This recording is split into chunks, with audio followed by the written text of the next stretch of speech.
নমস্কাৰ মই সকলোকে সুপ্ৰভাত জনাইছো।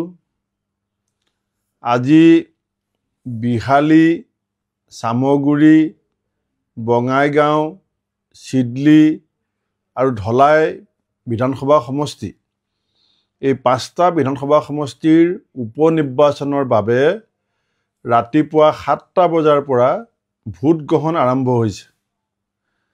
পাঁচোটা বিধানসভা সমষ্টিৰ ৰাইজক মই বিনম্ৰভাৱে নিবেদন জনাইছোঁ যে ভোটদান আমাৰ সংবিধান প্ৰদত্ত গণতান্ত্ৰিক অধিকাৰ।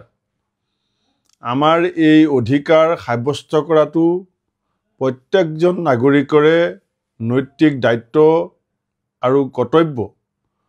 সেইকাৰণে আমাৰ বিহালী, চামগুৰি, বঙাইগাঁও, চিডলি আৰু ধলাইবাসী ৰাইজক মই আহ্বান জনাইছোঁ যে আপোনালোকে দহু বন কাটি কৰি ঘৰৰ পৰা ওলাই গৈ নিজৰ ঘৰৰ ওচৰৰ ভোট কেন্দ্ৰত আপোনালোকৰ ভোটদান সাব্যস্ত কৰি সংবিধান আৰু গণতন্ত্ৰ বচোৱা এই যুঁজখনত এগৰাকী একনিষ্ঠ সৈনিক হিচাপে দায়িত্ব পালন কৰিব আৰু ৰাজ্যখনৰ সাম্প্ৰতিক পৰিস্থিতি সম্পৰ্কত সমগ্ৰ অসমবাসীয়ে আপোনালোকৰ ৰায়দানলৈ অধিক আগ্ৰহেৰে বাট চাই আছে।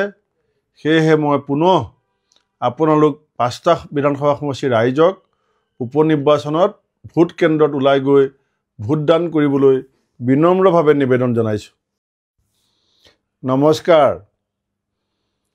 মই সকলোকে সুপ্ৰভাত জনাইছোঁ। আজি বিহালী, চামগুৰি, বঙাইগাঁও, চিডলি আৰু ধলাই বিধানসভা সমষ্টি এই পাঁচটা বিধানসভা সমষ্টিৰ উপনিৰ্বাচনৰ বাবে ৰাতিপুৱা 7টা বজাৰ পৰা ভোট গ্ৰহণ আৰম্ভ হৈছে। পাঁচোটা বিধানসভা সমষ্টিৰ ৰাইজক মই বিনম্ৰভাৱে নিবেদন জনাইছোঁ যে ভোটদান আমাৰ সংবিধান প্ৰদত্ত গণতান্ত্ৰিক অধিকাৰ। আমাৰ এই অধিকাৰ সাব্যস্ত কৰাটো প্ৰত্যেকজন নাগৰিকৰে নৈতিক দায়িত্ব আৰু কৰ্তব্য।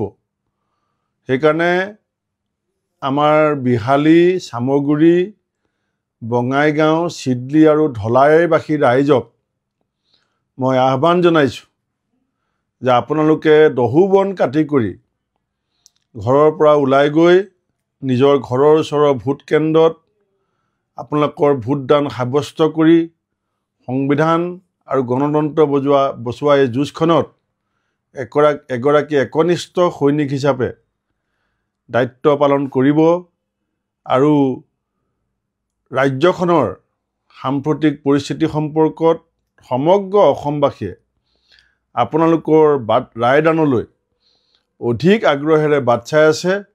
সেয়েহে মই পুনৰ আপোনালোক পাঁচটা বিধানসভা সমষ্টিৰ ৰাইজক উপনিৰ্বাচনত ভোট কেন্দ্ৰত ওলাই গৈ ভোটদান কৰিবলৈ বিনম্ৰভাৱে নিবেদন জনাইছোঁ।